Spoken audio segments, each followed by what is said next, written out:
Hey everyone, welcome back again my YouTube channel study मौका। आज की इस वीडियो में हम पढ़ेंगे क्लास 6 जियोग्राफी एनसीईआरटी चैप्टर 4 मानचित्र। इससे पहले अध्याय में हमने पढ़ा ग्लोब के बारे में। आज का हमारा चैप्टर है मानचित्र। तो साथियों, जैसा कि हमने ग्लोब के बारे में जाना, ग्लोब जो है वो पृथ्वी का एक प्रकार से वास्तविक मॉडल है। लघु मॉडल पृथ्वी का एक प्रकार से हम बोल सकते हैं। जब देखिए हम पूरी पृथ्वी का अध्ययन करते हैं तो ग्लोब हमारे लिए काफ़ी उपयोगी है। जैसा कि हमने पढ़ा कि ग्लोब पर हम विभिन्न महाद्वीप, महासागर तथा देश दर्शा सकते हैं।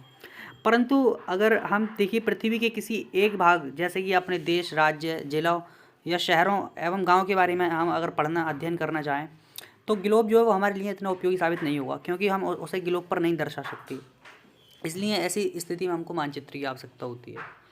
तो फ्रेंड्स, मानचित्र क्या है? मानचित्र जो है वो एक प्रकार से 2D सतह पर खींचा गया, एक पैमाने के माध्यम से खींचा गया चित्र है। मानचित्र पृथ्वी की सतह या इसके किसी एक भाग का पैमाने के माध्यम से चपटी सतह पर खींचा गया। चपटी मीन्स 2D, जिसकी लंबाई और चौड़ाई यानी तो 2 डायमेंशन हो, उसको 2D बोलते हैं। और 3D जो, जैसा कि आपने ग्लोब पढ़ा, ग्लोब 3D होता है। ठीक, तो आपने जाना मानचित्र के बारे में। अब देखिए मानचित्र जो हैं वो अलग अलग प्रकार के होते हैं, तो हम उनके बारे में पढ़ लेते हैं। मानचित्र विभिन्न प्रकार के होते हैं, जिनमें से कुछ को नीचे बताया गया है। देखिए कौन कौन से। सबसे पहला आपका, तो इसमें सबसे पहला आता है आपका भौतिक मानचित्र। तो देखिए फ्रेंड्स, पृथ्वी की जो प्राकृतिक आकृति हैं, जैसे कि प्राकृतिक आकृति, नेचुरल आकृति कौन कौन सी हो सकती है, जैसे पर्वत, पठार, मैदान, नदियाँ, महासागर, इन्हें अगर हमें मानचित्र पर दर्शाना है तो भौतिक या उच्चावच मानचित्र कहा जाता है। ऐसे मानचित्र जिस पर पृथ्वी की प्राकृतिक आकृतियों को दर्शाया जाए भौतिक मानचित्र कहलाते हैं। तथा दूसरा आपका राजनीतिक मानचित्र, पॉलिटिकल मैप होता है। पॉलिटिकल मैप में फ्रेंड्स होता क्या है कि पॉलिटिकल मैप में मतलब जो विभिन्न राज्य, नगर या फिर शहर हैं, गांव भी हो सकते हैं, वो विश्व के विभिन्न देशों व राज्यों तथा उनकी सीमाओं को दर्शाने का, एक प्रकार से देखा जाए तो विभिन्न देशों के बीच जो बॉर्डर हैं उनको दर्शाने वाले मानचित्र को राजनीतिक मानचित्र कहते हैं। तीसरा फ्रेंड्स आपका थीमेटिक मानचित्र आता है। देखिए थीमेटिक मानचित्र क्या होता है? कुछ मानचित्र विशेष जानकारी प्रदान करते हैं, जैसे कि सड़क मानचित्र, वर्षा मानचित्र, वन तथा उद्योग आदि के वितरण को दर्शाने वाले मानचित्र, इनको थीमेटिक मानचित्र कहा जाता है। देखिए जैसे कि भारत में अगर वर्षा को, कौन से एरिया में कितनी वर्षा होती है, इसको अगर हमें दर्शाना है तो उस मानचित्र को जो है थीमेटिक मानचित्र कहा जाएगा। अब देखिए नेक्स्ट जो हमारा टॉपिक है वो है मानचित्र के घटक। मानचित्र के 3 घटक हैं, दूरी, दिशा और प्रतीक। इनके बारे में एक एक करके पढ़ते हैं। देखिए मानचित्र जो है एक प्रकार का फ्रेंड्स क्या है, आरेखण है, यानी मानचित्र को पैमाने के माध्यम से चपटी सतह पर खींचा जाता है। तो देखिए मानचित्र जो होता है वो उस पर क्षेत्रफल थोड़ा छोटा होता है, लेकिन देश हम देखें तो जो देश होते हैं वो वास्तविक दूरी उनकी थोड़ी अधिक होती है। तो मानचित्र में हम क्या करते हैं कि मानचित्र में मतलब जो कम दूरी होती है, जैसे ये हम मान मतलब एक फिक्स दूरी मान लेते हैं। फॉर एग्जांपल ये मान लिया जाता है कि 1 सेंटीमीटर लगभग 1 किलोमीटर के बराबर होगा, ये मान लें हम। तो हम मानचित्र पर आसानी से जो है जो गांव या देश वगैरह की जो वास्तविक दूरियां हैं उनको दर्शा सकते हैं। तो जब बड़े क्षेत्रफल वाले भागों, जैसे महाद्वीपों या देशों को कागज़ पर दिखाना होता है, तब हम लोग छोटे पैमाने का उपयोग करते हैं। उदाहरण के लिए मानचित्र पर 5 सेंटीमीटर स्थल के 500 किलोमीटर को दर्शाता है। इसको छोटे पैमाने वाला मानचित्र कहते हैं। तो मतलब हम मानचित्र पर उनकी वास्तविक दूरियां तो नहीं दिखा सकते, परंतु हम जो है छोटी दूरियों को जो है उनकी वास्तविक दूरियों के अनुसार डिनोट कर लेते हैं। आई होप आपकी समझ आ गया होगा। देखिए नेक्स्ट जो है वो है आपका दिशा। मानचित्र का दूसरा घटक है दिशा। देखिए अधिकतर जो मानचित्र होते हैं उनमें ऊपर की ओर दाहिनी तरफ तीर का निशान लगा होता है, जिसको हम उत्तर दिशा बोलते हैं। ये तीर का निशान उत्तर दिशा को दर्शाता है तथा इसे उत्तर रेखा कहा जाता है। जब आप उत्तर के बारे में जानते हैं तब दूसरी दिशाओं जैसे पूर्व, पश्चिम तथा दक्षिण के बारे में कैसे पता लगा सकते हैं? तो फ्रेंड्स जो देखिए ये आपकी उत्तर दिशा है, तो उत्तर के जस्ट विपरीत में जो होगी वो आपकी दक्षिण होगी, तथा ये आपकी पूर्व दिशा और ये पश्चिम दिशा, और ये आपकी एक मिनट मैं आपको इधर बता ही देता हूँ। जब चित्र दे रखा है इधर, तो देखिए जो सबसे ऊपर ये उत्तर दिशा, ये दक्षिण दिशा, पूरब पश्चिम, और ये इनके बीच की जैसे कि उत्तर पश्चिम, दक्षिण पश्चिम, उत्तर पूरब, दक्षिण पूरब, इनके बीच की दिशाएं ये हैं। देखिए जो ये दिशाएं हैं उत्तर, दक्षिण, पूरब, पश्चिम, इनको प्रधान दिग्बिंदु कहा जाता है। इनको प्रधान दिग्बिंदु कहते हैं। ये मानचित्र के घटक हैं।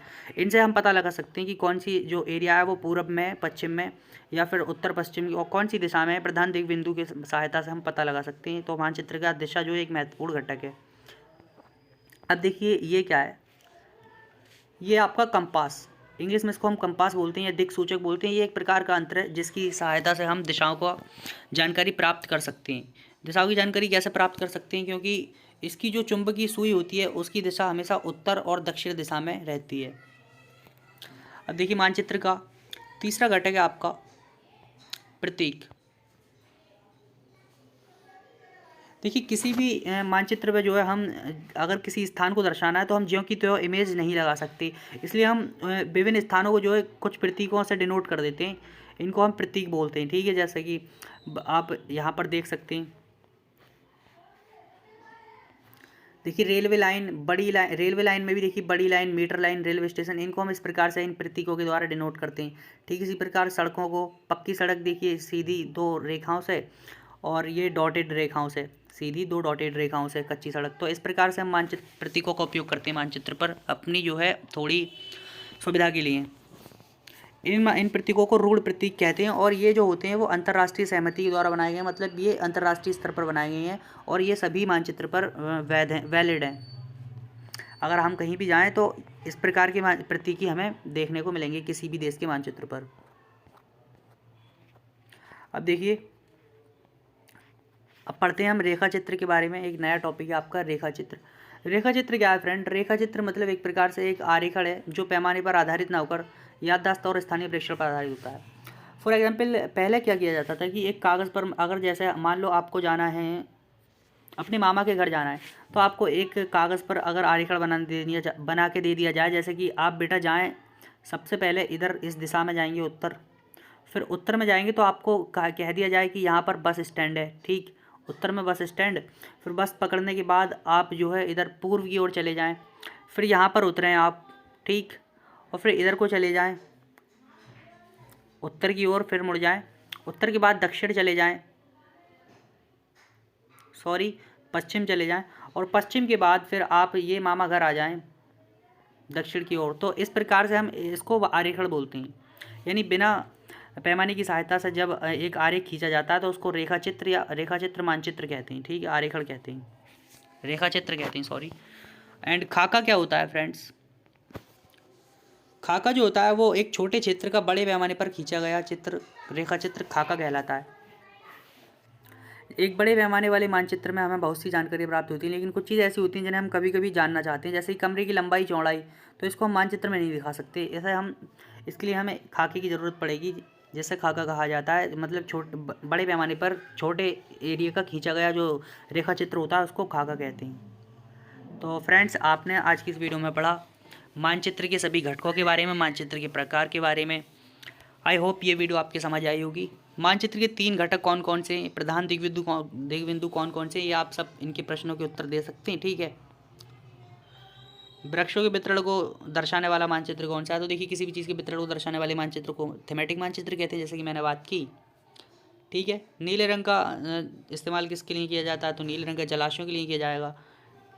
दिक्सूचक का मुख्य दिशा का पता लगाने के लिए दिक्सूचक का उपयोग करते हैं। तो फ्रेंड्स, आई होप दैट ये चैप्टर आपके समझ आ गया होगा।